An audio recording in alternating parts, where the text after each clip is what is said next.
Well, hello, Ellen Reid. I'm coming to you here from my studio in New York City, and I think you're in New York too, yes? Yes, coming to you Yes. from my studio in New York City. Voila, studio to studio. I'm so Hey, nice to excited to talk to hear you. hear your piece, Floodplain, next week at Carnegie Hall on March 16th. And yeah, what was the process like for you writing this piece with ACO? Was it a short process or was it long abridged or what? How did that work out for you? I had conversations with the ACO for a while about if they were going to perform some existing work or a new work. And I got commissioned by the Los Angeles Chamber Orchestra to write this piece. And it seemed like a great fit for the ACO. And I'm so excited to finally get to work with them. I mean, it's been years in the making and then COVID years Oh no. on Yes. pause, One of those. Um, yeah, one of those. Yeah. When did So you that's how start? this project came about, and it was co-commissioned also by the National Symphony in Dublin. God, oh wow, awesome. Have they played it yet?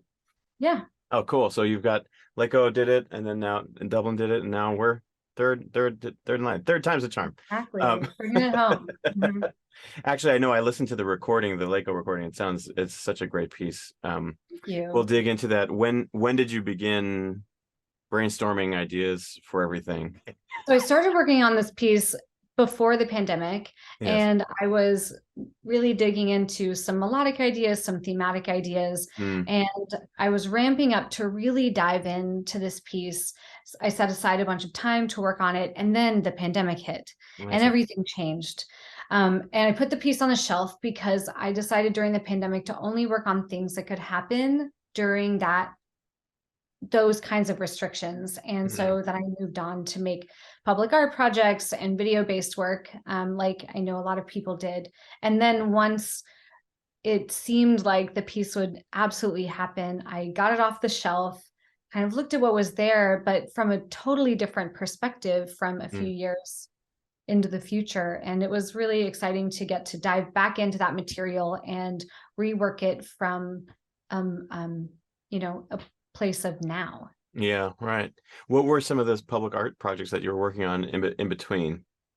So I have a project called Ellen Reid Soundwalk, which is an international public art project. I just got back from installing one in Ueno Park in Tokyo, Oh, cool. and they're all around the world.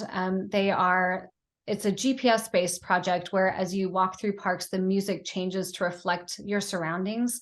And I've Mm. composed the music for these different parks, and I've worked with really wonderful groups like the Kronos Quartet, New York Philharmonic, um, and the music goes from music that is synth based to music that is orchestral to music that is jazz and kind of everything in between. And so as you're walking through the park, you're getting this sensory experience which really brings you like deeper into the experience of being in the park through the music. Got it. That's amazing. I remember when you did the New York Phil one with in Central Park. Is that right? Yeah, it's still up. It's still up. Oh, I had no clue. Oh, that's so Yeah, cool. it's still up. It's still I up and guess, it's going to be up for another long time. So yeah, go and so check that you out. access that through an app. Is that right? It's free. Yeah, That's through so a cool. free app.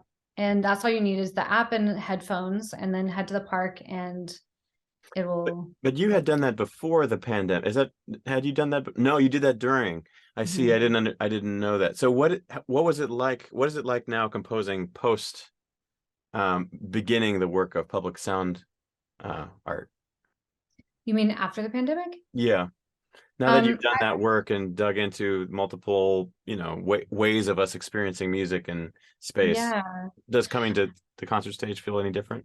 Yeah, definitely. I mean, definitely I love to I compose across various media. So I work in sound installations, film scores, orchestral works, operas, and all of them, share some kernels, but the way you approach the work is really different. I Mm, think for me, the goal is really different with a work like Floodplain versus a work like this, a sound walk, mm, where with Floodplain, my goal is to kind of grab the audience and take them somewhere else, take them to the world of the piece and immerse them in that, um, through the beautiful playing of the orchestra, the conducting of the conductor, like all of that together kind of should bring the audience somewhere else. But with Soundwalk, the goal is to bring the listener into into themselves and into the Mhm. surroundings and connect them with nature, with everything around them. And there's room to hear birds and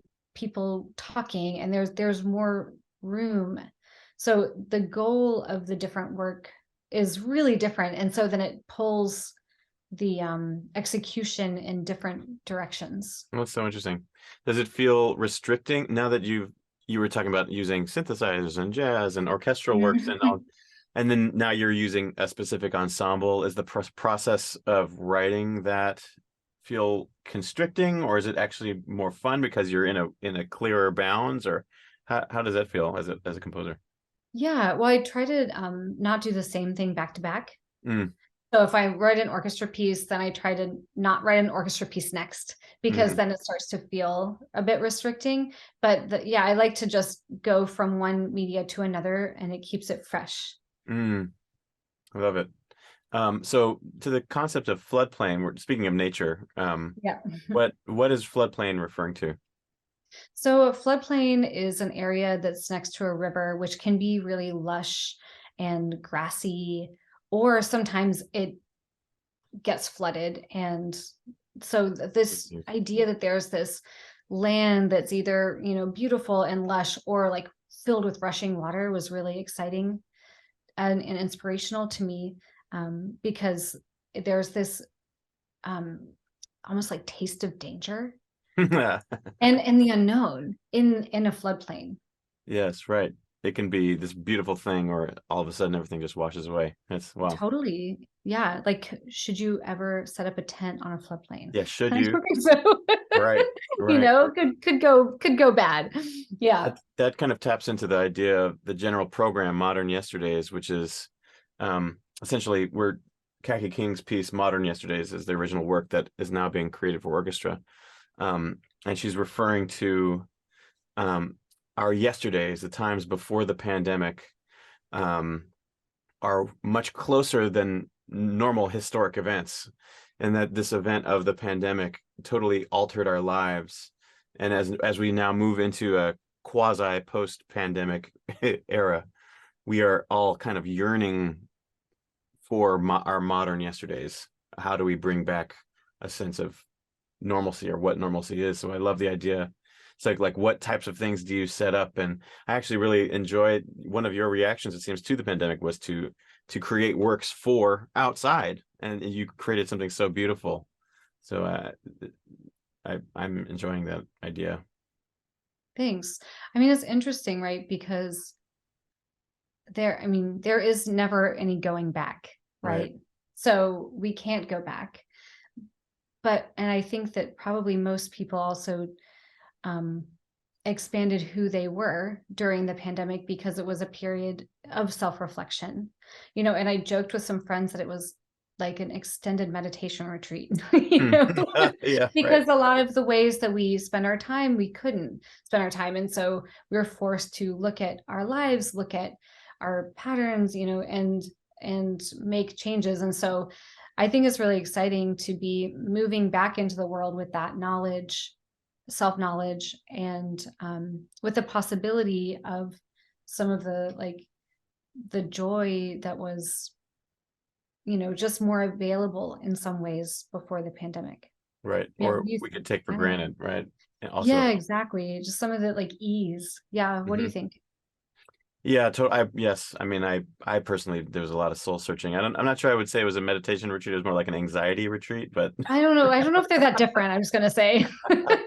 everybody had a different experience, that's for sure. I don't think by meditation I don't mean calm. Yeah, but you do mean meditation, definitely a Yeah. focus on these feelings. Yes, that's right. Um, do you find that your music is interacting with nature and concepts of nature often, or is it just happened to be that you did the sound walk and now this is floodplain, or how did? Yeah. I would say it's often, but not always. Hmm. And I just think that musicians are inspired by nature. Right. Nature is musical and awesome and colorful and has texture. So there's just so much within nature to draw from. I see. Um, Yeah, but I think every piece is different. Hmm. I love what you were talking about in terms of it's also kind of about the interaction between humans and nature in a way too. Like Mm. the reason the floodplain is such a both beautiful and dangerous place is because we have to figure out how we interact there. And so it's kind of like Totally. your piece if when we're tapping into the danger part of it, because there's a lot of like active moments in the piece. Um, I can imagine, that human relationship to nature as opposed to just trying to describe a natural moment. Uh, Hmm. Yeah, that's a good point. I hadn't thought about that. I love that. yeah, it's very cool. Um, what are you working on these days? I'm wrapping up a string orchestra piece for the LA Phil, which Oh, I'm really cool. excited about. I am working on a new opera slash oratorio um, for the Dutch National Opera, Yay. and working on an album project of music from the Soundwalk. Oh, cool. Yeah. That must be, huh. I have a whole bunch of questions about that. Yeah. Because you'd all of a suddenly be divorcing the music from Yeah. its location. Yeah, totally. Totally. So then back to what we were talking about before about like the goals, and the goal is different once again. And Mhm. so, I think I'm trying to like condense things so that they feel more concise and complete, where in Soundwalk nothing is the music continues until the listener moves and Mhm. everything flows. So there's never like this piece is over. You Mhm. know, the listener's path determines the song in Mhm. some way. So, but on an album, it has to feel whole and complete and Right. expansive. And so it's a really fun challenge. Yeah, Mhm. yeah. Actually, I noticed that with Floodplain too, that I mean just transitionally everything just flows quite fluidly. That's something that's pretty awesome about the piece. Yeah. Just getting into the boring musical nitty-gritty of the piece, I noticed, are there certain like themes that you were grappling with before that changed when you came back to them, or just It was more structures? structural. I think it was more structural. Yeah, because some of the themes felt still felt strong Hmm, that's nice. after that time, I love that's great. you Yay. know? Yeah, And then some of it felt like it just needed to go a different direction. right. So then I could like break it, take it somewhere else. And just I find, you don't have to start with much. And then when you get into it, you see what it wants to do. Mm, And that day, um, right. yeah, it just kind of wanted to do really different things than it wanted to do 2.5 years earlier. Isn't that interesting? Um, We should all yes, just write little themes like now and then see what happens, just like like yes, music in a box for us to totally. open up 5 years later and be like, what do I do with this? Totally, totally. I mean, but yeah, I think that would be really interesting. It's an interesting exercise. But Mhm. anyway, it's great talking to you for briefly. Thank you. I'm really I looking know forward to you, this concert. yeah, I And can't wait to see. And yeah, you'll be there next week and I we'll will. all I will. celebrate. And I'm really happy that I'm honored to be doing this with you. This is my first concert with ACO, so I'm Oh, very that's so great. Well, I'm honored to very be on your first concert. That's so yeah. awesome. Nice. And I have to say, I am so excited to work with Daniela. I worked with her during my opera on Prism, and I'm so Mm, glad to work with her again. She's just so great. And so I'm stoked about the yes. lineup, stoked about Daniela. It's gonna be a good one. Yay. Sounds good. Yay. All righty. I will see you then. Okay.